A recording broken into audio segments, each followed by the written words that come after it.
CPM-നെതിരെ പരസ്യ പ്രതികരണം നടത്തിയ മുതിർന്ന നേതാവ് എ പത്മകുമാർ ഒടുവിൽ പാർട്ടി ഭീഷണിക്ക് കീഴ്പ്പെടുന്നു.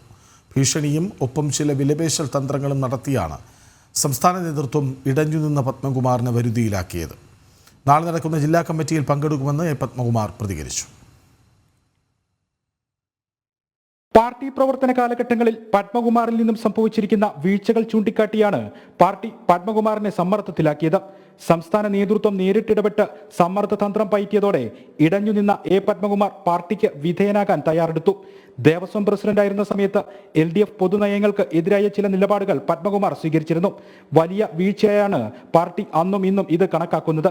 ഈ വീഴ്ചകൾ പ്രധാനമായും ചൂണ്ടിക്കാട്ടി പാർട്ടി സംസ്ഥാന നേതൃത്വം പത്മകുമാറിനെ ഭീഷണിപ്പെടുത്തി.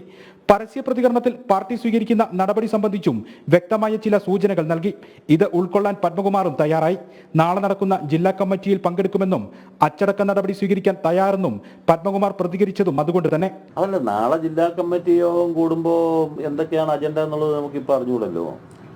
സംഘടനാപരമായിട്ടുള്ള കാര്യങ്ങളുണ്ടോ, എന്ത് കാര്യങ്ങളാണെന്നുള്ളത് ജില്ലാ സെക്രട്ടറിയോട് ചോദിച്ചാലേ അറിയത്തുള്ളൂ. അങ്ങനെയുള്ള കാര്യങ്ങൾ എന്തും ഞാൻ പറഞ്ഞതിനെ പറ്റിയാണ് ഞാൻ പറഞ്ഞത്. ബാക്കി സംഘടനാപരമായിട്ടുള്ള എന്ത് കാര്യം ഉണ്ടെങ്കിലും ജില്ലാ സെക്രട്ടറി ആയിട്ടുള്ള രാജീവ് അബ്രഹാമിനോട് ചോദിക്കുക മാത്രമേ മാർഗമുള്ളൂ. അപ്പം തന്നെ തിരുത്തിയല്ലോ. അത് ഫേസ്ബുക്കിൽ ഞാൻ അപ്പോഴത്തെ വികാരത്തിൻ്റെ അടിസ്ഥാനത്തിൽ കൊടുത്തു. കൊടുത്തത് ശരിയായില്ലാന്ന് തോന്നിയപ്പോൾ തന്നെ 1 മണിക്കൂർ കഴിഞ്ഞപ്പോൾ തന്നെ ഞാൻ അത് ഡിലീറ്റ് ചെയ്തല്ലോ. പിന്നെ അതിൻ്റെ സ്ക്രീൻഷോട്ട് വെച്ചിട്ടുള്ള കളിയാണല്ലോ പിന്നെ നടന്നത് മുഴുവൻ. തദ്ദേശ തെരഞ്ഞെടുപ്പിന് മാസങ്ങൾ മാത്രം ശേഷിക്കെ പത്തനംതിട്ട CPM-ൽ വിഭാഗീയത രൂക്ഷമാകാതെ നോക്കേണ്ടതും പാർട്ടി ഉത്തരവാദിത്വമാണ്. അതുകൊണ്ട് തന്നെ പത്മകുമാറിനെ പൂർണ്ണമായും തള്ളാനും പാർട്ടി തയ്യാറല്ല. ജനം, പത്തനംതിട്ട.